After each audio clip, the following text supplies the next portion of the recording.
And you're on, Frank. Hey, everybody, welcome to the long overdue but much anticipated JLJ Media recap of Loki, season 2, episode 6, the series maybe question mark finale. Right here on JLJ Media. I'm Frank Moran, joined as always by the hunkiest man in any branch of time, John Dunphy.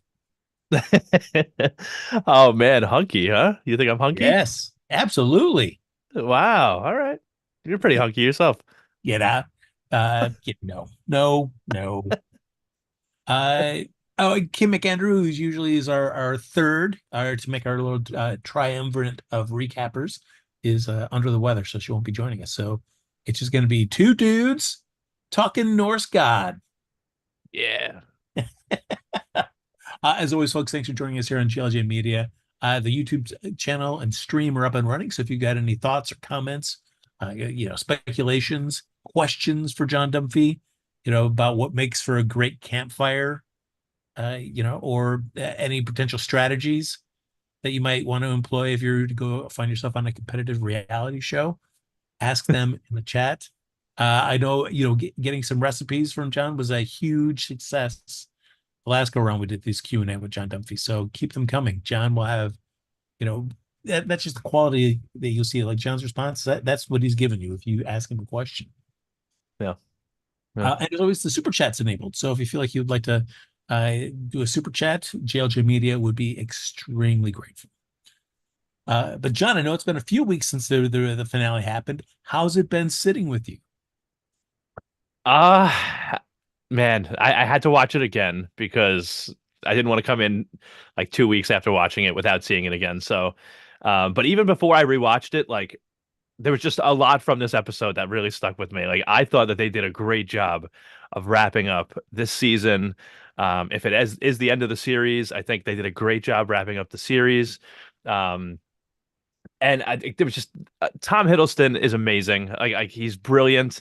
The whole cast was great, and I also just have to say, like, because I haven't been able to stop thinking about the music in this show, and I know the musical director I think was Natalie Holt, and the music throughout the series and even in this season got even better. I felt like, and that closing number in the finale was just so killer. It was gorgeous. I honestly I loved this whole season and the whole series so far. I know they've mentioned that this could be like the end of like the book on this particular story if they do have another season potentially. So if this was like the ending of these first two seasons of Loki and that was one story and maybe we'll move on to something else if we get another season. But I loved it. This finale was great, I thought. Oh, interesting. I'm of I'm of two minds. There was part of me that I enjoyed it, but I also felt it was weird. Like I felt like in ways it was rushed Mm. as well. I don't know. It was just it was a weird combination of watching it and feeling like a lot happened, but did a lot happen in the sense where Right. we cover huge swaths of time in this series, but very truncated in what we get to see. We are only getting to see snippets, and I part of me was like, well, am I?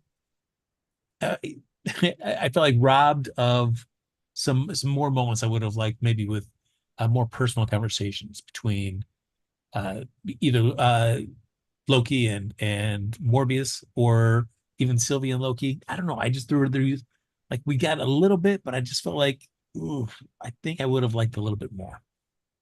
Yeah, I can see that. I mean, we really only had one like you said, we were jumping around a lot. Like we had at one point Loki's trying to save everything, and then he realizes it's going to take more. So he takes centuries to learn everything that OB knows, and we don't really see that. We just get told it's centuries centuries later or whatever. But like, and we really only did get like one conversation between Loki and Mobius, and one conversation between Loki and Sylvie, and I thought those moments were great. But I definitely understand what you're saying about how like you wish you got more of that because those moments really did stand out for me. So I would have loved to have more of that, more time with those conversations. I did like how I called Mobius Morbius as in just uh, you know, Yeah. taking our beloved synthetic vampire and smashing him together with a TVA officer. So there you go. Yeah. Just thinking about a vampire, it sounded like Owen Wilson now. There. Like, So yeah, this episode starts with I feel like a little unusual bit of the opening credits where it goes in reverse, which was a nice little touch to kind of play into what we were going to be seeing throughout this episode. But yeah, yeah, yeah. it picks up from where we left off, where everything just kind of blew up. But Loki realizing like, oh wait, hold on a second, maybe it doesn't have to be this way because of my time hopping. I can maybe go back and stop this, and we get into basically what is just like a huge Groundhog Day on a cosmic level, where Loki is trying to just keep using his time skipping powers to go back and get to the right point in time where he could actually stop this loom from exploding. But he finds it much more daunting than he initially thinks because it's like, oh well, I've solved it. We've got Victor Tomley there as quickly as possible, uh, but that's not enough. He needs to go back even further and further and further, ultimately having to learn like all the quantum mechanics necessary to be able to be on the level of everybody else to be able to actually make any of this stuff happen as quickly as they needed to happen. For you, John, I don't know. Like for me, that was the part of it that I mean, as somebody who's read a lot of science fiction and know like the tropes of like if you're in a time loop and you're kind of repeating the same things over and over, but the people around you are only aware of it like you're always seeing them at the first time they're experiencing it. You're the person in the time loop is the only one that has any kind of memory of everything that's been happening. So it kind of Right. gets, the frustrating. There's one way where you could have him trying to reset everything, but everybody questioning this and then taking a while to understand. And you can't do that every loop because that gets irritating and repetitive. But also, I felt like this one just jumped so far to be like, well, we're not even going to have any conversations. And I felt like there were moments that, like, when Mobius is asking Loki, like, he's figuring out something is going on, and he Right. just wants Loki to talk to him for a hot second, and Loki won't. And I was thinking as it went into this, where he's doing this for centuries, uh, Yeah. living this day over and over, trying to master it, trying to save this loom. Like there couldn't have been any time where he would have filled in Mobius into what was going on. I don't know. Right. No, I hear that. I definitely hear it. Um, yeah, I guess, for me, like when I was watching it, it did help that they were, playing some Bee Gees during that whole sequence too. Yeah, So I enjoyed that. And like I guess I thought it was funny, like when Loki's being like, "Oh, it's gonna work this time," and you see Mobius being like, "This time," I guess I was just kind of like enjoying like the comedy of it and the music and but I definitely understand what you're saying. Like he could have done one of those takes where it was like, "All right, this time I'm just gonna go back and talk to Mobius quick, and then I'll start over again." Like I don't know. yeah, Um, yeah. Because although I I guess if you're gonna reverse time and Mobius isn't gonna remember it anyway, I guess what's the point of having the conversation? I don't know. that is true, but there's also the other part of me. It's like I would think if anybody that would at least be able to buy in to somebody being stuck in a time loop or choosing to be in a time loop, which Mm, Loki's doing to be able to save everything, that would be the people of the TVA. I think they, I don't know, I would think. Uh, that's true. That's true. Yeah, that's true. I mean, I feel like Obi would get it, Mobius would get it. You're like, oh wait, he's in a time loop. Especially, I think like Obi would definitely see how it would work out. Um, you know, even though I guess I say that, but at the same time, when we look back at episode one and how much that Mobius and Obi were so disbelieving of Loki's time skipping ability, like, no, you can't do that inside the TVA. But Mm, yet he's doing it right there in front of you. So I guess on the other hand, yes, I could see them, maybe being disbelieving at first that that's right. happening. Yeah. Hmm. Uh, Ultimately, though, we get to see Loki go back far enough that he does get to have conversations with a few uh, key characters, both Sylvia and Mobius. And for Mobius, we go way back to when Loki first got to the TVA from season one, and has that chat with him. Um, I don't know, was that satisfying for you to be able to see Mobius at that particular time have that conversation with Loki? Or would it have meant more to you to have had a more up-to-date Mobius with all the, the experiences that he and Loki have had together, have that conversation where their friendship is more solid? Because like this, it's just like, two guys that are, essentially to Mobius are meeting for the first time. Yeah, no, that actually is a thought that I did have. I kind of think I would have liked it a little bit more if, because I guess Loki could have chosen any point. He didn't have to go back to that first sort of conversation. He could have gone. I feel like there's so many moments that he and Mobius shared that he could have gone back to like try to have that conversation with him. So yeah, I do agree with that.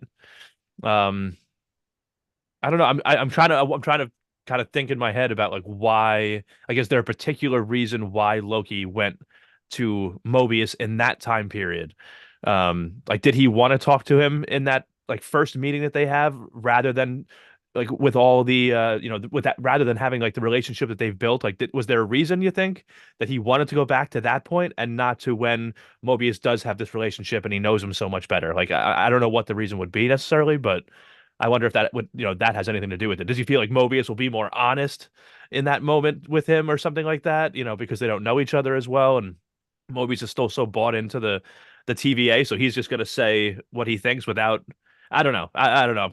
I'm kind of making myself confused, but No, I mean there is a point to that. I could definitely see what you're saying because why, if Loki is looking to hear from Mobius, but also wants to remove that predisposition of friendship, Hmm, uh, and trust that they've built, and just wants straight facts or just like a more unbiased, I guess, opinion from Mobius, then yeah, I guess it makes sense to kind of meet him when you go back to when he first meets him, where Mobius is not going to have any of those feelings towards Loki. right, right, Uh, yeah. Well, I I mean, don't for know. It's interesting. that conversation with them, we do figure out that it was Renslayer uh, that had to save Mobius's butt by pruning, by trying to stop a branch that had already kind of multiplied because Mobius thought he was doing the right thing, which turned out to be the wrong thing ultimately. Right. Yeah, This. so I don't know, like, were you satisfied with what we saw from Renslayer this season? I expected a lot more. I expected to get a lot more of Renslayer. And what we did get, like, I don't know. I don't know if I can say that I was satisfied. I don't think that this is the end of her. I feel like we're gonna see her again, but I don't know. This was kind of a weird. I think it's a theme for a number of characters because I wasn't thrilled with like with how some of the other characters were used this season as well. But I just expected. I feel like we barely got any Renslayer, and when we did, uh, she was just kind of angry and trying to fight everybody. It's like I don't know. I would like to get more of her, more of her character. Yeah, it's how do you read the ending? We'll jump ahead as we're talking about Renslayer, where ultimately we see after from episode 5, where X5 takes her out and prunes her, and she ends up in that void that they do kind of towards the end of time, where everybody goes once they're pruned, and they get devoured by the beast that's there. We see that we don't see the actual beast coming; we only see it off camera, and we know not Renslayer. Renslayer looks freaked out at first, but then angry at the end when like that beast is coming towards her there. So do you think that is something that she ends up getting killed, or do you think that she has some kind of way to get out of that? I think she could have some kind of way to get out of it. And I've also seen some people be a little torn on what that actually is. Like, because my initial thought watching it was that's got to be Eliath, this beast, that we saw at the end of season one. But then I've also seen some people saying that they think that that's one of like the Kang variants, and that somehow she's going to get like picked up and be like serving at Kang's side again or something like that. 'Cause I've even seen like that theory out there on the internet, but I don't know how much stock I would put in it. But because my initial thought watching was that's Eliath, but then I started reading all this stuff and listening to other podcasts and stuff, people talking about potentially Kang because I don't know. I don't know. Well, we do see. Loki, through his trials and tribulations of learning all these quantum mechanics and everything he needs to know to be able to fix the loom, uh, finally gets everything moving at such a pace that Victor Timely is able to get out and eject his special thing right out there into the loom, and it looks like it works. Hooray! We finally got everything back, and even Victor Timely made it back in successful into the TVA. Nobody dies out in the time vortex there. But Ugh. it doesn't, it ends up still not working. Uh, because as they say, it's a scaling issue. If you're dealing with infinite things, things can't, I guess, scale infinitely. Yeah. So it was doomed to failure. But Loki, and so it all explodes. It's all going to hell again in a handbasket. But Loki refuses to believe that. And where does that bring him to? To your boy, he who remains. Yeah. Uh, I don't know. I dug going back. I'm always a fan of going back into, previous scenes from previous episodes, and seeing how they work with like a new context to them. So how are you feeling when you got to see Loki show back up at the end of season one, there at the end of time, in that fight between Sylvia and Loki to decide who's going to kill He Who Remains? Yeah. No, it was definitely fun to revisit this scene again. And I gotta tell you, like this is the version of Kang, this He Who Remains that I think has been like my favorite so far of all the Kang variants we've seen. Like this is the one to me that seems the most like sinister and scary. So it was good to have like this same character back. Um, and just watching like this battle between Loki and Sylvie over and over and over again. Um, I did really enjoy this part. It was interesting because I do feel like Kang felt like he was in the driver's seat for this whole thing, or He Who Remains felt like he was in the driver's seat for this whole conversation and this whole kind of plan. It's like, no, no, no. Clearly, you're going to kill her because not having me here is going to be so much worse than any other option. So you're going to do this. There's no, you have no choice but to do this. And I always do like when characters are put in that situation, and then you get to see what the characters learned the whole way. It's like, oh no, you thought you had me, but I've learned something, and I'm not going to do this grand plan that you've so elaborately designed. That feels that they're to such a point where no one could possibly do anything different. I will do something different. Yeah, it was really cool to see Loki go back at him, say like, "I'll change the equation," because it really felt like that was the first time, even when we saw Sylvie stab He Who Remains at the end of season one and kill him there. Like he still the way he went out just saying see you soon like with a smile on his face. He always still felt like he was in control. And when like Loki figured out no, like I'm going to break the loom. I'm going to change the equation. That was the first time that I felt like you really got to see he who remains like look worried or like concerned a little bit. Um so I thought that was really cool. Yeah, for sure. It was interesting, especially the little bits where Kang is like, or he remains like, this isn't the first time we've had this conversation. To which then Loki a little bit later in the conversation goes, oh yeah, no, this is why do you think this isn't the first time we've had this conversation either. This covers yeah, exactly. That's great. Oh man. And just the way, because at one point, He Who Remains had pushed Sylvie like out of time. He was like, "Oh, she's kind of in the my line of sight, whatever. So let's get her out of here." And then he brought her back, and then it was that moment when Loki was like, "And what makes you think this is the first time we've had this conversation?" And like He Who Remains just sent Sylvie right out again. He's like, "All right, okay, I'm in trouble here. We got to talk more." So that's what leads Loki on the journey for the rest of this episode. Why he goes back and talks to Mobius, why he talks to Sylvia, uh, or Sylvie, is just to find out like, what should he do? Should he just do what He Who Remains wants? Should he do something different? And was there a conversation between Mobius or Sylvie that you enjoyed more? Were they kind of the same to you? Is there anything towards this process of Loki kind of trying to come to terms with what he would need to do that interested you the most? Yeah, I mean, I feel like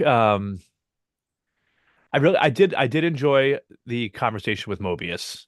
I did because I love their chemistry together. But I think I actually may have enjoyed Loki's conversation with Sylvie more. I felt like in particular this episode compared to the rest of the season was my favorite Sylvie episode of the season. And I don't know, it just felt a little bit more like the Loki and Sylvie of season one to me when they were having their conversations. And I guess I guess that would be the one that I found like to be my favorite of the two. Um, because I felt like in that moment too, like obviously Mobius helped him sort of figure things out, but I feel like it was when he talked to Sylvie that Loki really figured out like what he needed to do, the sacrifice he needed to make and all that. Um, yeah, I think I would lean more towards the Loki and Sylvie one as the one being like the most satisfying to me. Yeah, it was like these are the conversations that I had been wanting to see between the two of them a lot more earlier in the season, and I just felt Yeah. like it was always uh, more so from Sylvie, I guess, than Loki. Like Loki was always just kind of cards on the table with her, and she was always so walled up the whole time, and it just kind of made it tough for them to actually have like a good back and forth conversation about stuff. She was Right. just so like she really wouldn't say much. So I felt like their conversations always kind of went in a loop earlier in the season, and so like I felt like this time we're talking in a moment where she's letting her guard down, she's talking to him, and we can actually have a real conversation between these two. That I was like, finally, I wish we could have more of that in the season. 100%. I totally agree. I totally agree. I felt like, and that's kind of what I meant too when I was saying that when we were talking about like, were you satisfied with how Renslayer was this season? Like Sylvie was another one of those for me that I just this season it wasn't hitting for me. Like I expected a lot more from the character of Sylvie, and I felt like we were getting kind of robbed a little bit until this episode. We finally got a little bit more of what we've been wanting. So Yeah. Because I also feel like things that we had talked about for prior episodes too, like any kind of feeling like Survivor's tour that Sylvie might be having for kind of feeling like maybe is she responsible for everything that's been happening because she killed He Who Remains. I was wanting like that stuff as she's trying to, sharing with Loki how she's grappling with that, and is that affecting how she's kind of behaving this season or being so kind of uh cut off from Loki because she feels like she's just punishing herself for what's happening. And I was like, those are like little bits that I just wish the show would have given us a little bit more deeper to kind of look into Sylvie's feelings this season. yeah, it felt like this was the first time we really got to see her emotions. Like uh she delivered the line really well too. Like when they were all figuring out that like the throughput multiplier wasn't going to be enough to to handle all the branches and everything, and she just kind of looked so sad, and she just like put her head down and was like, um, she kind of just said like it's like when the timeline started branching, this was doomed to happen, and like you were saying, like kind of taking responsibility for killing He Who Remains or feeling guilty about it, like that was like one of the first moments you really got to see that because it's like when did this all really start? When she killed He Who Remains. So it was like, but I wish that we were getting that episodes ago. Yeah. But we do see that Loki makes a big power move at the end when push comes to shove. You decide, is he going to go with He Who Remains? Is he going to kind of, upset the apple cart and do his own thing?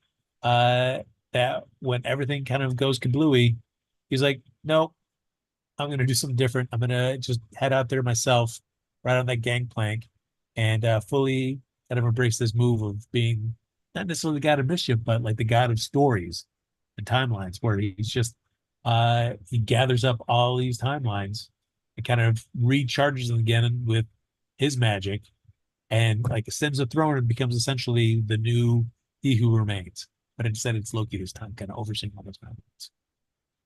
Yeah. Uh, We how many movies did we spend watching Loki talk about how, he was born to be king and he was, he just needed to go get his throne and he finally got, a throne when he didn't even want it. And I feel like that's the best time for someone to get a throne is when they don't really want all that power, like, but they just have to do it. Yeah, Um, if you look at it as Loki being completely selfish when we first see him, and he covets only for himself to go through the MCU films, then season one and season two, and get to the point where he's willing to make this sacrifice for the people he cares most about to be able to give them and everybody else, as somebody says, a fighting chance Yeah. uh, by taking all these timelines on and kind of just being the one who kind of oversees them all. Uh, and I'm with you. The music for that sequence was fantastic. Oh God, Natalie Holt is amazing. Um, what's funny too about like Loki in this moment when he decides to do this, because I remember a conversation that happened earlier in the season that we talked about here that like when Loki and Sylvie are in that bar and Loki keeps trying to give her reasons about why he is trying to, save the TVA and all this stuff, and she's kind of like doesn't let him like end on it until he admits to himself that like he's just doing this because he wants to see his friends, like and it's just interesting to see how it all ends with him kind of giving up the chance to see his friends again because he's got to save the multiverse, like well like what a moment like this Loki has one of the greatest arcs I feel like um of any character in the MCU, but really one of my favorite characters of all time, I think, in anything. Now, given that, because we do leave with Loki just sitting there on his throne, kind of surveying all the timelines. And we've, as you were mentioning, we've talked about before, like this kind of wraps up at least Loki's story for now. But when you see like characters like Tony Stark having such a complete character arc, Captain America having a complete character arc, uh, do you put him on that kind of level where if we never see Tom Hiddleston again in the role, are you satisfied? Man, I could say that I'm satisfied, but I would be like very sad. Like this was a great arc. Like when you really think about where Loki started to now where this ended, like um it really it's just great. This was a sad like if it had to be the end, this would be a satisfying ending to me. I just don't want it to be the ending. Like I want Loki to be back. And I could see it being like a little while until we see him again though. If he does come back. I don't know that we're gonna get a season 3 of this. No, and even if we did, I could for sure see it not involving Loki at all. Hmm. But if you saw season three and it only involved Sylvie, Mobius, and the TVA, would that be enough for you to be engaged with? And we don't even talk about. Well, we can mention maybe Loki, but he's not going to be any sort of part of the series. Oh man. So he's still there, obviously in the tree of life, Yeah. holding all the timelines together. So, but yeah, man, 'cause I guess you could have Sylvie sort of serve like she is a Loki variant. She could, she could still be in the show, having great banter with Mobius and B-15 and using, that Loki magic. Like she still could kind of serve as the series, maybe they changed the name to Sylvie. Who knows? But yeah, I don't know. I don't know. I There was a video that I saw. Did you see this? I might have sent you the link. I don't remember. It was a while ago. Of Tom Hiddleston on Jimmy Fallon, Yes. this interview, and it kind of, and I guess because I listened to some other people's reactions to it too, and it kind of felt like maybe this could just be the end for Tom Hiddleston as Loki for a little while, and he'll return to the role eventually in a future movie or something like that. Um, but the way that he kind of was talking about it, how like this was the culmination, of 14 years. It's the end of the book or whatever. It's, the end of this body of work. I just the way he was phrasing it made it feel like could this be the end? Like, because when you think about it, like I realized 14 years. Tom Hiddleston is 43 now, and when he started playing, that means when he started playing this role, he was in his 20s. He was 29. Like um, I wouldn't be surprised if he maybe wanted to step away. And I wouldn't blame him. I just would be very sad for all of us that, love him so much in the role. I feel like it's different with comics because you can have like the comics are like the ongoing story, the adventure continues. So like these characters, even if you kind of reach like a climax or of some kind of particular story arc, next month there's going to be another issue, and we're going to see that character doing it again. Or even if that series gets canceled because of low sales, we still know that character exists in the universe, and it's so much easier to just draw a character on paper that's not a real flesh and blood human being that ages, that has other desires, interests, passions than necessarily being in a superhero movie. Uh, so with that, I feel like it's tough. Like I can understand, like Chris Evans had an interview just this week where they asked him like, "Hey, we've been hearing about these rumors that possibly you and Robert Downey Jr. and Scarlett Johansson come back for like another Avengers movie, kind of in this next cycle of MCU films leading up to the Kang War and all that stuff." Like Chris Evans said, like, "No, that's news to me about that." Uh, he goes, but he's like, nobody has talked to me about that. But he also says, like, I feel like the way that the story ended for Cap is great.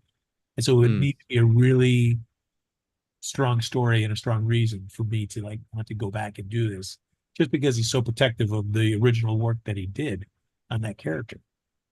Yeah, 100%. Yeah, like because each one of those characters like had such an incredible story from start to finish, and it's like I feel like any one of them, like more so, like think about how fans feel when a character dies and then is brought back in some kind of sloppy way, and it like kind of ruins the whole the whole thing. Like if I was the actor that was playing that role and like living that role and like this is how it ended. Honestly, I can't imagine Robert Downey Jr. ever wanting to come back as Iron Man after the way his story ended. Kind of kicking. I know that one Hulk movie was first, but Iron Man, I feel like everyone considers like the real first, Yeah. MCU movie, and it started with him, and then he's the one that snapped his fingers to beat Thanos and end the whole Infinity Saga. I just don't see a world where he would be like okay with coming back just to like tack another story on for Tony Stark, like I don't know, like I don't know. Yeah, because I can't imagine the story that would be there that would be as emotionally fulfilling. Because yeah, I'm sure people would be excited to see him. Like if people announced that he was coming back, I'm sure fans would be ravenous. But when you watch the movie, if the story is just not there, even as great as it is to see him back, you're also going to feel like, oh, I almost kind of wish he didn't come back because that's what we got. And Right. why would you want to be that actor that it feels like, oh, okay, I gotta just give this kind of dud thing, and the fans aren't really digging it as much as we all hoped that they would. Right, right. Like, I don't know. You ever watch like YouTube reaction videos, like movies that you may have seen a million times, and like you're scrolling by and it's somebody watching it for the very first time, and you're like, huh, I wonder what they think about this. Like, I've seen a few of those reaction videos for Endgame, and people are just bawling their eyes out, like when Tony Stark dies, and it's like to know that that was the reaction that fans had when you went out, like I couldn't take even the thought that there might be criticism about my return. I'd be like, I was on top. That's like the equivalent of like an athlete winning a championship, retiring, and then coming back and the team finishes in last place. You know what I mean? Like, and then it's like I could have gone out a champion and I went out a loser. Like, I don't want Yeah. to do that. Like, that's what I feel like I could compare it to. I don't know. I just don't see that happening. Yeah, I mean, yeah, it is like the Tom Brady thing where he wins the Super Bowl. He goes down to Tampa Bay, first season, boom, wins it, and then his next couple seasons after that, it was just diminishing returns each season, Yeah, and you're yeah, like, oh, until finally it's like I can understand why he was like, yeah, well, all right, I guess I might as well hang it out. Like he even said like I'm going to retire, and then still came back for one more season, and did even worse than the prior yeah, season. So it's like, yeah, you could have had your John Elway moment. Just, 1 year Super Bowl, take off. That's it. See you later. But yeah, I mean, it's tough. I mean, I think like any competitor, and you hear many of them say it's just, they love it so much. Like, you know, like if your body wasn't aging, you would probably do it forever. But it's not just you, it's also the team around you as well. Like you could be still maybe as good as you ever were, but if all the players around you aren't really right there either. It's not going to do as much as it's not going to really do much for you either. yeah, yeah. I will say one other thing though with Loki and will he come back? Will he not come back? Another reason that I do hope that he does come back. I don't even know how they would work this because he's kind of stuck holding all these timelines together now. But like, it really does make you wonder, like, what would Thor think of his brother right now? And I would love to get that moment somewhere of Loki and Thor kind of coming back together somehow. But I don't know if it's not meant to be. I guess it's not meant to be. We'll see. I agree that it in an ideal world, I would love to be able to have some sort of, you know, meet again, a reunion between the two of them, just so that Thor could see what his brothers become. Because certainly I feel like of the two of them, like Loki has had certainly the much more personal growth than Yeah. Thor. I mean, I think even still like in Love and Thunder, sure he's got like this kid now, this adopted child, but it's still also just like dude bro Thor. Which Right. has kind of been in Ragnarok and Love and Thunder. So yeah, I don't know where he goes from there either. Yeah. No, that's definitely true. Thor, like I feel like the most of his growth comes in his first movie, where he's like kind of like the douchey guy, wouldn't really be a good king, and then by the end he's like more responsible, but he's still like that goofy kind of like just like silly guy that who happens to be really strong and the god of thunder, but he never really like grows more than that. Like by the end of like you said, Love and Thunder, he's still the same kind of guy. I feel like. Yeah, I felt like my favorite bit of him was in Endgame, where he's having that conversation with Rocket, where you get to Mm, see just the sadness, and him trying to throw it, lighten it up with a little humor, but in that whole conversation, like you get to see all, the humor and the sadness of that character all in one scene. And I thought like that that showed like the potential of that character. Like yeah. just all bits and goofiness. You got to have those moments of true heart to really kind of sell that character. Yeah, I did like Thor's conversation with his mother in that scene too. When he gets to go and talk to his mom again, uh, that's when he's on the trip with Rocket. Yeah, that's right. Yeah. So Yeah. So I mean, I would like to see that again, but but then it's also comes down like, what's the bigger story outside of that? Like, yes, it'd be great to see him, but if it's just like, what's enough to make fans feel like satisfied if they ever were to see that reunion again? If it's just that scene, what else becomes of Loki after that? I feel like that's the danger. I feel. yeah, yeah, Uh, and for you, how do you feel, John? Where because been the whole thing, public opinion and thoughts on Jonathan Majors just as a individual. Uh, Now also with Kang as a character and his place in the MCU, and this idea of like we're heading towards Kang Dynasty and Secret War, and Kang could still be our big guy. People are speculating that, oh, hey, the way they did this is that Marvel's just created this great out for them. They could easily 86 Kang and change it to be a different bad guy, like say Doctor Doom, and mm, have it, and we could make that pivot. And because Loki, we've kind of set up that Loki's really the guy overseeing obviously is born. For you, do you do you buy into that? Would you be interested in seeing it pivot away? Do you think it's still worth focusing on Kang as kind of like the big bad? yeah. I don't know. There is a part of me that feels like I'd almost rather just move on to something else, but like because it's been so hit or miss. Like I feel like. My favorite variant so far has been He Who Remains. Like when we've seen, Kang in Ant-Man and the Wasp, when we see Victor Timely, like those were kind of misses for me. But I really liked He Who Remains. And how many variants of Kang are we gonna get? Am I only gonna like a few of them? You know what I mean? Like, because I feel like they're all coming. They keep telling us, and I'm just like, I don't know. There's part of me that wants to just move on to a different villain, one person, one bad guy that we can focus on with an army behind him or something. Like. Um, I don't know. I don't really know. But I will say that like I got a little bit more high on He Who Remains during this. Like these have been those two scenes in that throne room have been my uh favorite moments with any kind of like King variant.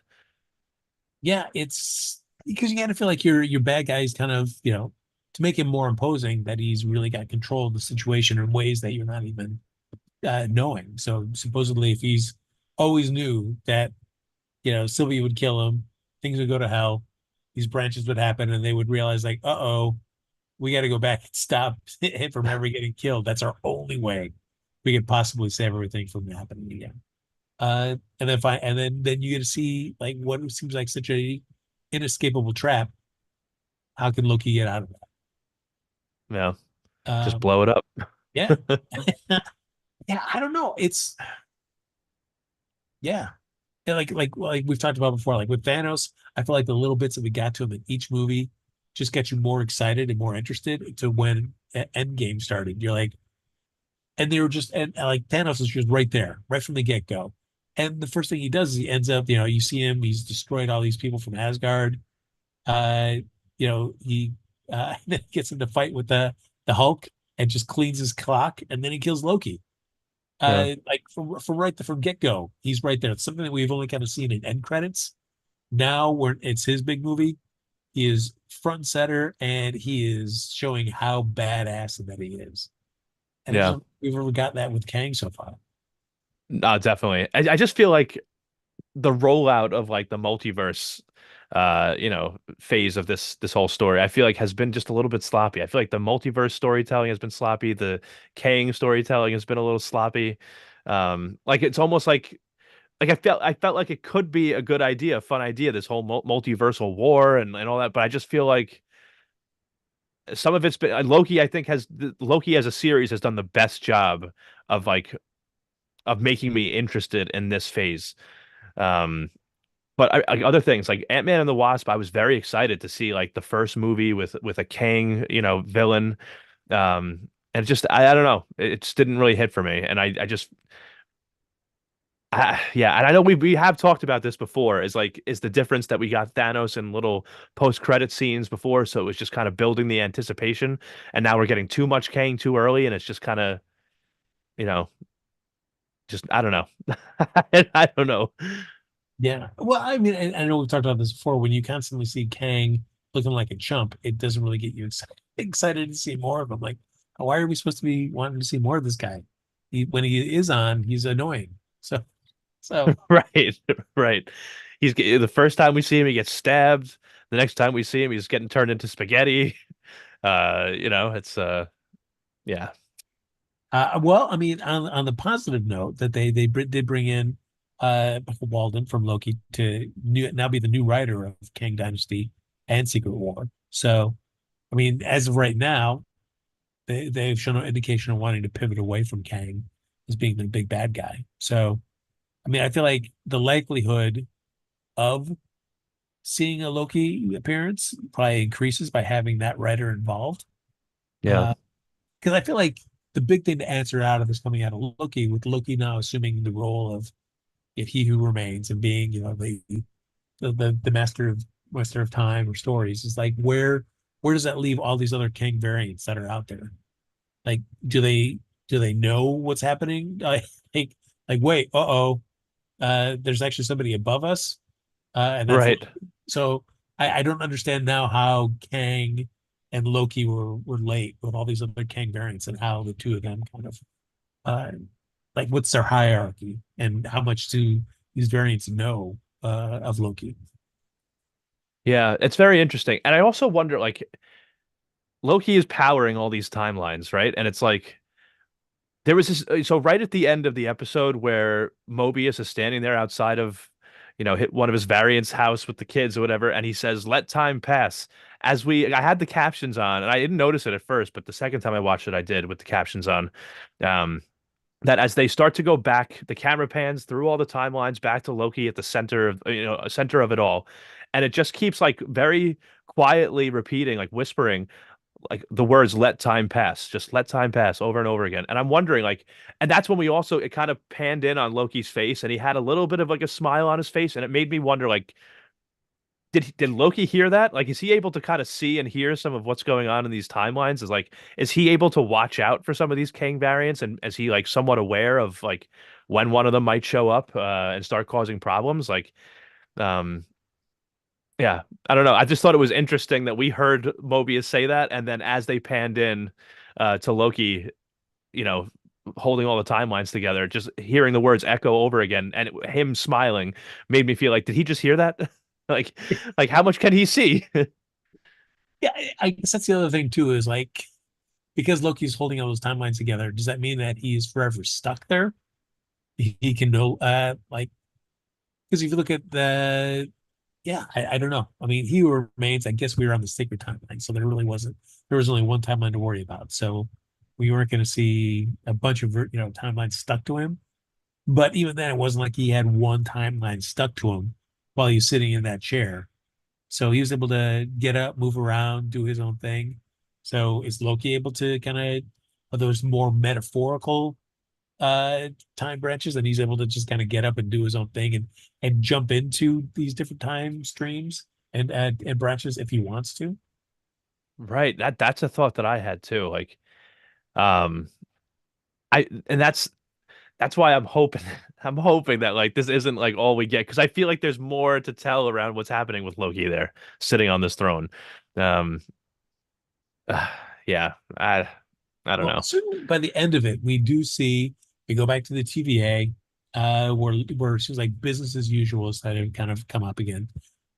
We don't see any more of X5. Like, who knows what happened to him after he pruned Renslayer? Did he get some kind of temp pad and be able to jump back into the sacred timeline to where back in the late 70s to resume his life as a movie star? Who knows? Yeah. Uh, yeah, we don't know. We really don't know. There's nothing mentioned of him again. But we do see just like offhand reporting about Kang variants and then chasing them down.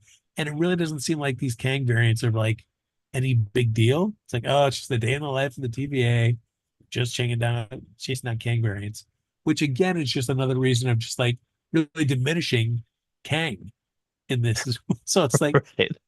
why are we caring about the Kang dynasty? Because you constantly keep telling us that these Kangs aren't a big deal. Right, right. Yeah. It was funny to get the mention of what happened in Ant-Man and the Wasp with the 616 adjacent realm in the quantum realm.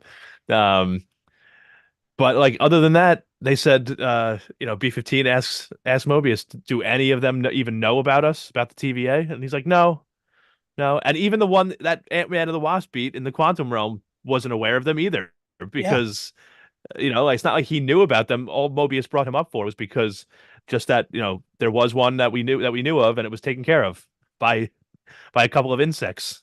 So And it was interesting. So like B-15 is going to be talking to, trying to figure out what the next phase of the TVA is going to be like, and is planning on Mobius going into this big meeting with her, but he tells her like, nope, I just got to go. I got to leave for a while.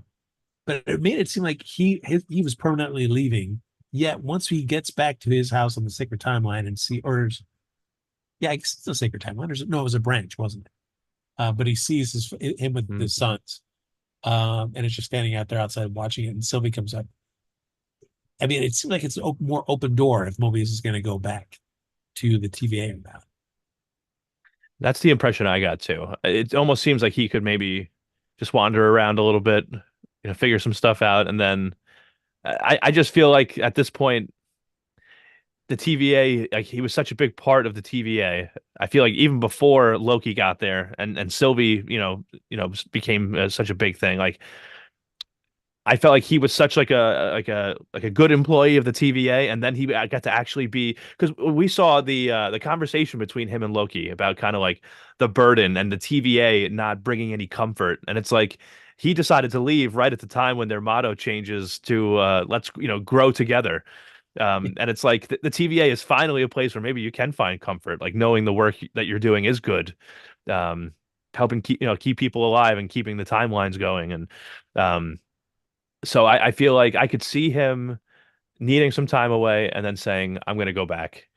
Um, but Yeah, and for Sylvie, I guess maybe she's living on that branch still, working at McDonald's. Who knows? It's yeah, kind of really left in the air what she's doing. Um, but I do like your idea of like her and Mobius becoming pals and doing, getting onto adventures together. yeah, yeah. I would definitely be happy to see something like that. Um, and I want to see more of the other characters too. I mean, Casey and OB, like it was cool to see Casey he's going up to that to the meeting room too. He's not just like some low level employee anymore. It was cool to see the new editions of the TVA handbooks and stuff. Like like all these characters in this show, I would love to see more of. Like whether that ends up being part of a movie somehow, or if they do try to do another season with these characters, it would be awesome. I would really love to see them again. Yeah, it always amazes me, like the guy who plays Casey, Eugene Cordero. He was my improv teacher for a few years back Hmm, in my old improv days. So it's always just cool to be able to, see him in stuff, whether it's like that's Haunted awesome. Skull Island or like this. I was like, what? Get out of here. That's really cool. Yeah, really cool. Yeah. So when we come down to the end of Loki season two, where as of right now, that is the end of the story. Uh, I guess it all depends on how Disney feels about if they want to reopen another season.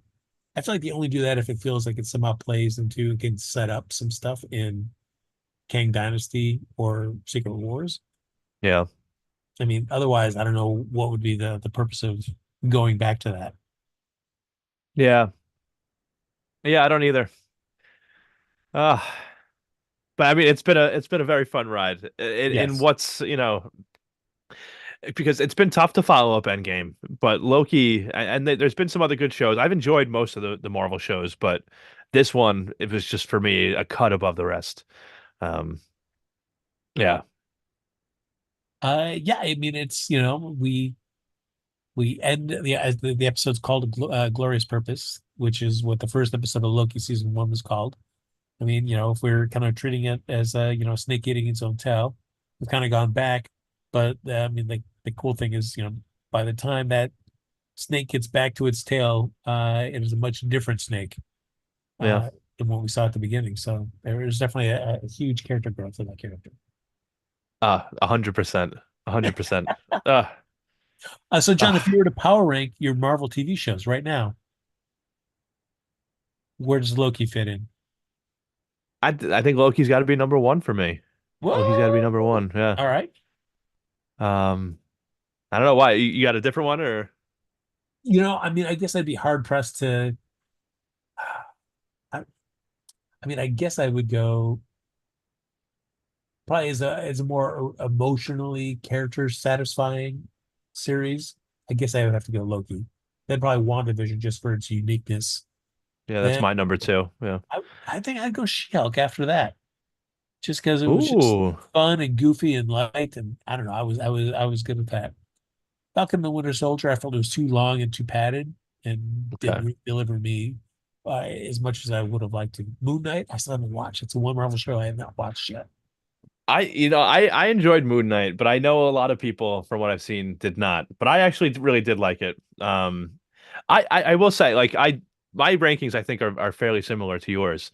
Um, but I feel like Hawkeye I thought was a good one too that people don't really talk about as much. Like 'cause you can see that them like introducing certain characters that are going to be starting to be involved more in the movies and stuff. Newer Avengers and all that stuff, getting a new team together. Um, and so like it's that kind of thing makes me excited too.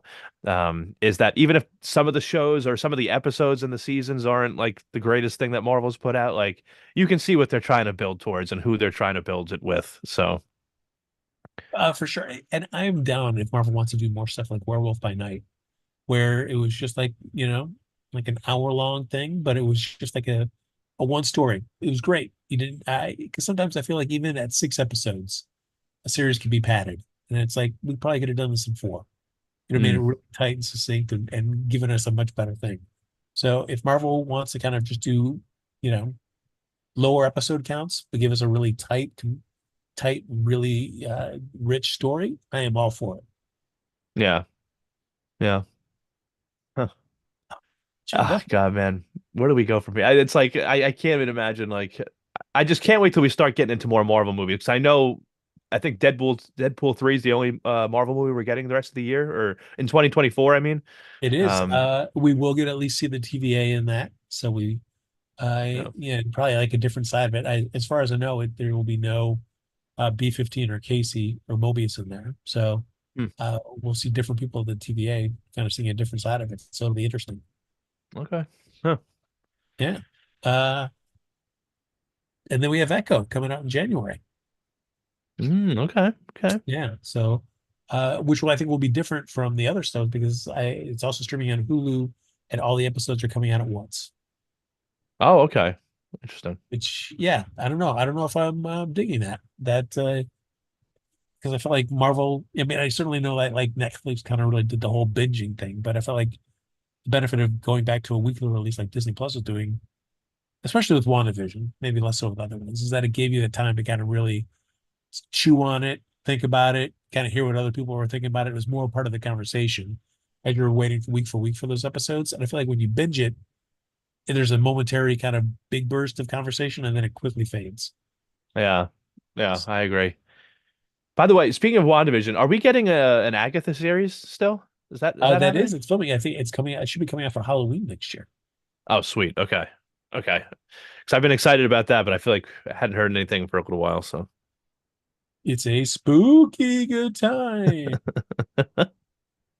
Yeah, and then we'll have What If coming out at Christmas time, where they're doing 9 episodes in 9 days. I'm very excited about the next season of What If. I'm looking forward to it as well. I just don't know why they're doing 9 episodes in 9 days when they could have just did, 9 episodes in 9 weeks and kept the conversation going. But It's, the 9 days of Christmas. there you go. And then before you know it, X-Men 97, everybody. Oof. Oof. Yeah, Can't wait. Can't wait. It'll be a good very show. excited. Hell yeah. John Dunphy, I think we're closing the book that is Loki season 2 right here on JLJ Media. Uh, how do you feel you've changed as a person? I think that Loki has made me better, as a person. I think that it really has made me maybe like look at myself, and my flaws. I might want to be king, but. Understood. Yeah, I would feel like my last thing on Loki is that as much as we talked about before, I love the Mobius Loki relationship. Yeah. And I just, like, if you're only going to give me one last taste of that in your final episode, man, I wish it had been more than just Loki talking to Mobius, who really doesn't know him. I really wanted, Mobius and Loki with all their experiences and friendships together, having that kind of that talk. Yeah. I would have thought it would have been more rich, and so I do kind of miss that we didn't get a moment like that. Yeah. No, I can definitely understand that. Because we've talked about a lot. Their chemistry, their relationship, their interactions were some of the best moments, the most fun moments, but also some of like because they're great together comedically, but I felt like they were great together in serious moments too. Um, so, and we didn't always get enough of those like serious moments, those real good deep conversations. So I agree, especially if you're talking about the last conversation that they have. Yeah, so I totally understand where you're coming from with that. But I will just have to start writing my fan fiction. So Yeah. there you go, my Mobius Loki fan fiction, guys. Get ready. I'll be promoting it there on social media. Speaking of social media, even though this is our time together for Loki season 2, breaking it down here on JLJ Media, that does not mean it is the last you could ever hear of John Dunphy. John Dunphy, if they wanted to hear more of your thoughts, your music, your competitive reality show opinions, where can they find you? Well, people can find me at jdunn89 on all social media platforms. Just for my crazy thoughts and pictures and videos and music videos and stuff. Or if you are into reality TV, like Frank was saying, you can follow my other podcast, Strat Chat Pod. That's strategy, but shortened to Strat, and then Strat rhymes with chat pod. And we talk about all sorts of reality TV shows like Big Brother, The Challenge, and Survivor. We're talking about Big Brother Australia right now, and getting to interview a bunch of those people from that season. So it's been a lot of fun. So yeah, come hang out. Real quick, how you been enjoying Challenge, Battle for a New Champion? I got to tell you, this has been a fun season. The viewership I heard was very low. Really? So low, yeah, so low, in fact, that they actually one week recently just they put 2 episodes on in a week because what they're doing is it's all obviously it's battle for a new champion. So every competitor in there, they've never won a championship on the challenge, but they are still incorporating some of the old vets like CT and Laurel, people like that, just as like mercenaries to participate in like the eliminations. But they didn't Uh, introduce them right away. no. Um, And when you see Jordan come in, he shows you why he's a champ. He goes to work in that oh my episode. God. Yeah, he's such a beast. He's such a beast. Listen, that guy won, Jordan won a tug of war in an elimination, and he has one hand. Yeah. And he beat a guy with two hands. So that tells you everything you need to know about Jordan. Yeah. There's I mean, I can understand why, he kind of is divisive amongst fans because he is arrogant, but he is proven his talents. So, it's when you're not the one that's having to compete against him, it is entertaining to watch. Oh yeah. Jordan is totally one of those guys too that like I hated him when I first saw him on the challenge, and now I just you can't help but love him. The guy's played like 6 seasons, he's won like four of them. Like he's just amazing. He's amazing. Yeah, and I will say though, my heart goes out to Horacio. I really want him to be the one that wins. Hmm. I'm a big Horacio fan. I like Horacio too. That's I will say I'm glad. I know people love the vets. They do. They love the vets, but they're getting older. They can't be on this show too much longer. So at some point, MTV has to start injecting some new blood into this game. And the crop that they have brought in between people like Horacio and Olivia and Nerys and Emmanuel, like some of these newer, younger players are really good. Like they're gonna make people don't know them yet, so maybe they're not into it and they're not watching as much because of that. But once we get a few seasons with these people, um, I feel like it's going to be a new resurgence of the challenge back when like people like CT and Bananas and were younger, Darrell. Um, so yeah. Yeah, I know we don't want to just derail this into a mini strat chat episode. But I will say just one thing, like James, just by looking at him, I was extremely intimidated, thinking like, oh, this guy's gonna crush people left and right. Oh yeah, he's a big Seeing dude. seeing how rough he had it during that challenge, which where he was just gassed out by the end of it. Like his endurance was zero. I felt like was a to me as any other competitor in that arena watching a big boost of Yeah. confidence because it's just like, all right, if he makes it to the finals, there's no way he's going to be able to run that thing. Right. He is Right. if he couldn't do this, there's just no way he's going to be He's able gonna to be do that. gassed. Yeah. So I'd be like, fine, keep him in. I can easily beat this guy now. Yeah. Yeah. Ladies and gentlemen, thanks for letting us talk a little bit here. There's some strat chat right here as we wrap up Loki season 2 on GLJ Media.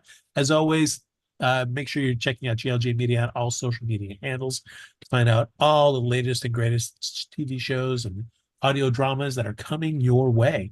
James Lott Jr., the owner, the creator, the founder, the master of GLJ Media, also has a variety of classes that you can sign up for as well if you follow him on James Lott Jr. there on social media. So, because there's only one James Lott Jr.